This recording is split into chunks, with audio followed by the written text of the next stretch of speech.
eye in the sky. I can go twice as high. Take a look, it's in a book, a reading rainbow.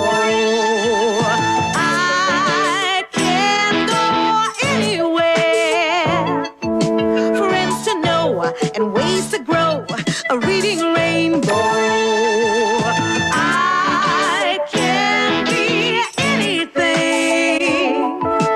Take a look, it's in a book, a reading rainbow. A reading rainbow.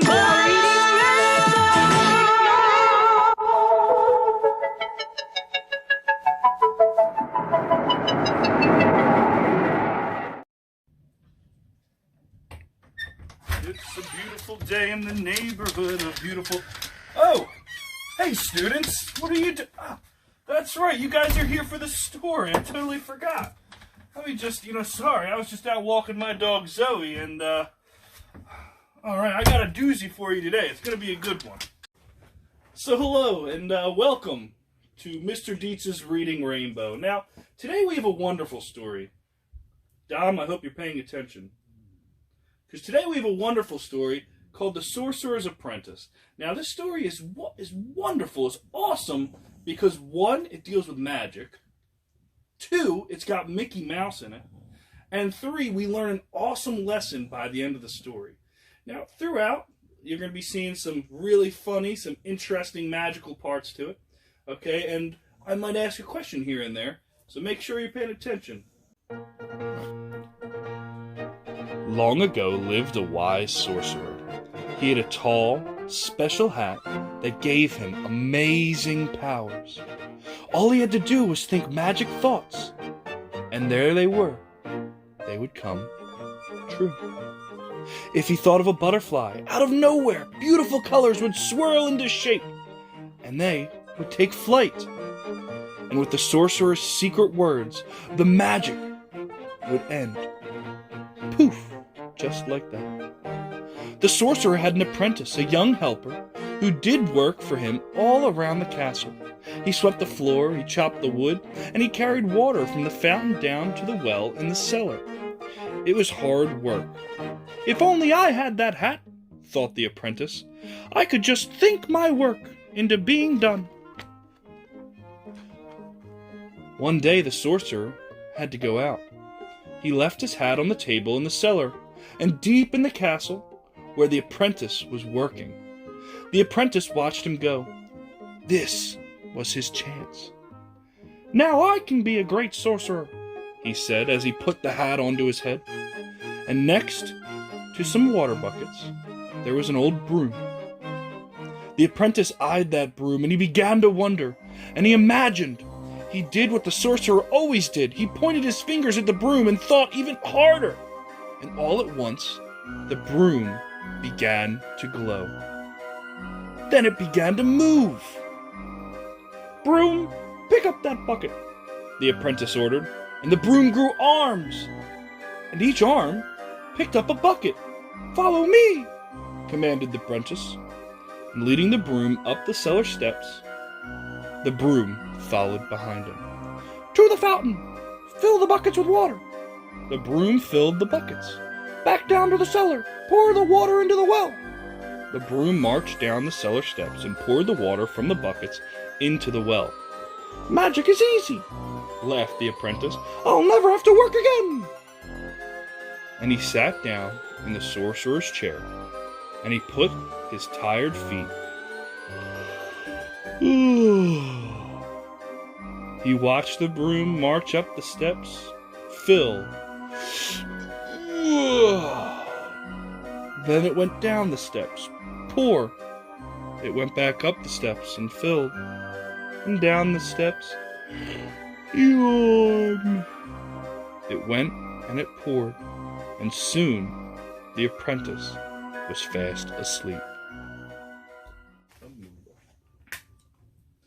Now, we're actually going to stop right there for just one moment, because I'd like to talk about the characters of the story. Now, right now, we've learned about two. We learned about the sorcerer, and we learned about the sorcerer's apprentice. My question, however, which one's the main character? Which one does the story follow and talk the most about? whose story is this actually? Is it the Sorcerer? No, not really, because he kind of left early on in the story, and we didn't really hear a lot about him afterwards. What about Mr. Deitz? No, I know, I'm not in the story. But, yeah, it's actually about the Sorcerer's Apprentice, because so far we've learned an interesting amount about him. The stories following was talking about him most of the time, and now we learn that, yes, he is the main character. The Sorcerer's Apprentice is the main character of this story. Let's continue. The apprentice had an amazing dream. He was the most powerful sorcerer in the world. And with one thought and a wave of his hand, the stars and the planets zoomed through space. Comets flashed across the universe, leaving dazzling trails of color. Up went his hands, and up went mighty waves of the ocean. The waves crashed all around him, higher and higher, until suddenly the apprentice woke and found himself in a deep pool of water. The whole time he had been asleep, that broom had been marching up the steps, filling, down the steps, pouring, up the steps, filling, and down the steps, pouring. The well was full and overflowing, and the cellar was flooded. The alarmed apprentice leaped up. "Stop!" he cried. "Stop, broom, stop!" But those were not the secret words to stop the magic. The broom did not stop. It carried on, fetching the water. The apprentice chased after the broom, and he saw an axe up at the near the fountain, and he grabbed it, and with all his might, he chopped the broom into hundreds of tiny pieces. "I've stopped it," he sighed as he wearily turned towards the stairs. But he was very, very wrong. Every piece of wood, every splinter, every sliver began to move, and it grew. Each piece became a new broom, and each broom grew 2 arms.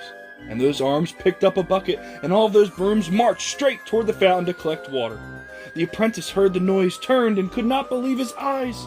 He tried to stop the brooms, he tried, but they just knocked him down and walked right over him.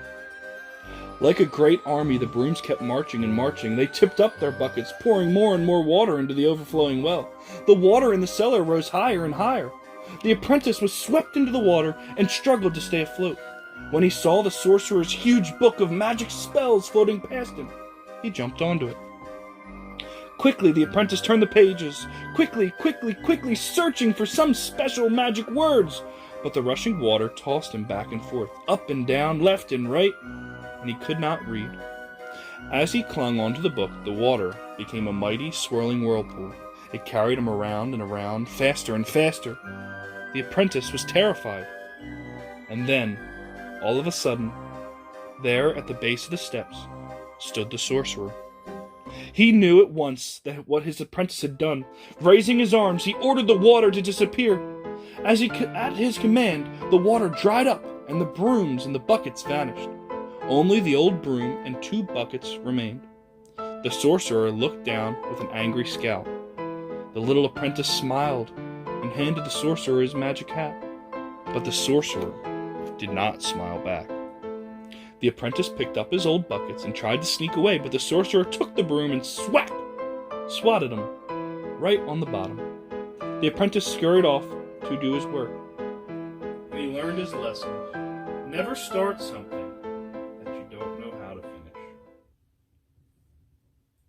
And that's the end of the book. Now, Mickey got into some pretty interesting trouble, and that really brings up an interesting point. Now, I know we've learned about cause and effect before. What do you think the cause is? What do you think happened in the story that led to a later effect? Well, I can think of one. You see, Mickey decided to take the sorcerer's hat and wear it and try to use it to make his job easier. But the effect, was it that did he get his job done? I guess sort of, but the real effect there was he ended up flooding the entire basement. He flooded almost the entire castle that he was working at. So, we always want to make sure that we're doing the right thing. We're looking at what the effect could be of what we do. And just remember, never start something that you don't know how to finish.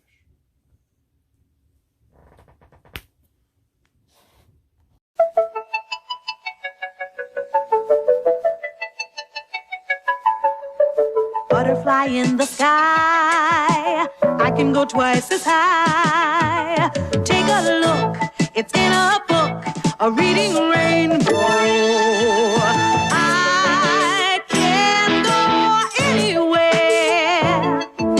Friends to know and ways to grow, a reading rainbow.